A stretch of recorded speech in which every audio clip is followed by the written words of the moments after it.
Growing up, I'd wanted to make it to Africa, and among the places I wanted to experience was being deep into the Sahara Desert.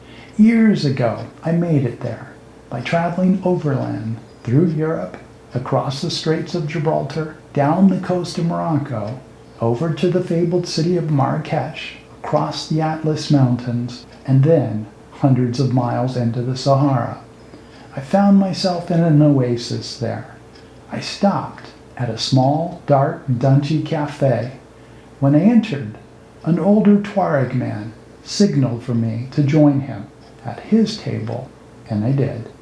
This is one reason I don't mind traveling alone, as opportunities like this are far more likely to happen.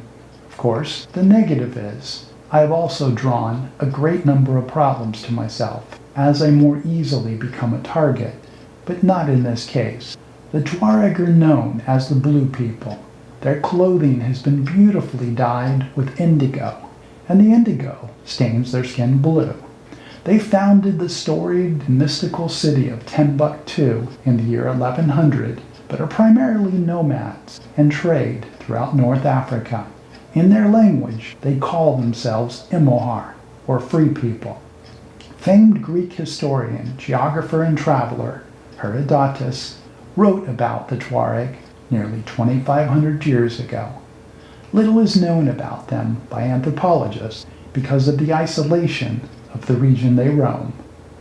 The Tuareg and I enjoyed a conversation on life, culture, and philosophy over several cups of mint tea.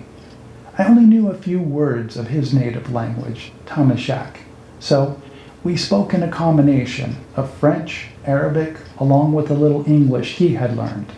I didn't speak Arabic or French well, but somehow his expressive style of speaking made it easy to understand. He was very kind to repeat himself a number of times when I didn't understand. I also had an Arabic book with me and turned to it at times during our conversation. He told me how he crisscrossed the Sahara Desert, trading through numerous countries in Africa. He lived his life constantly on the move, stopping for short periods of time, but soon would be off to the next destination. The desert was his home, camping underneath the stars each night. There was a deep spiritual connection to the Sahara. It was the love of his life. A person becomes one with the Sahara, were the words he used to describe how one relates. It forces you to. Otherwise, you don't survive. Life is taken easily and quickly if you are not of the right mindset. We spoke for hours. He was leaving in a few days for his next trip, a 6-day camel caravan trip to Timbuktu, and invited me to make the trip. I don't believe any American has done that. That night, he and his friends took me to a wedding among the nomadic Haratan people. These people throughout history have been referred to as black Moors from their black skin. They to this day have large numbers who are enslaved. The Haratan were brought to fight when the actual Moors took over Spain, Portugal, part of France, Sicily, and Malta. The DNA of these countries has been noticeably altered by the 800 years the Moors lived there. This wedding lasted a traditional 2 weeks. This night was the last, and as such, the couple would see each other for the very first time. Apparently, the other 13 days of the wedding were not for the couple.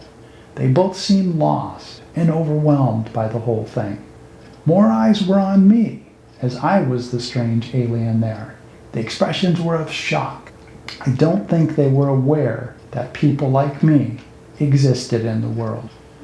The Tuareg at the wedding spoke to me of Timbuktu and Mansa Musa. I asked him, "Who is Mansa Musa?" He was shocked that anyone would not know who Mansa Musa was. He, for a short period of time, didn't believe that I didn't know. The Tuareg then explained that I had to know the great Mansa. Mansa had been the wealthiest man to have ever lived, and that he had been emperor of Africa. Timbuktu had been one of Mansa's cities. The Tuareg told me of the greatness of Mansa, how he had cities of solid gold. The streets, buildings were all of gold. Everyone in Mansa's cities had all the gold they wanted. That the king was so wealthy that there was nothing he could not buy.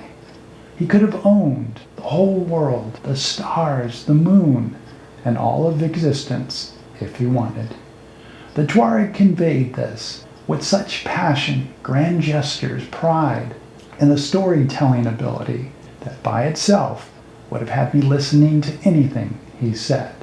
I felt like I might be listening to the ancient Greek Homer 2,800 years ago tell the story of how the demigod Achilles was killed in the Battle of Troy. Such a tale was invaluable to me.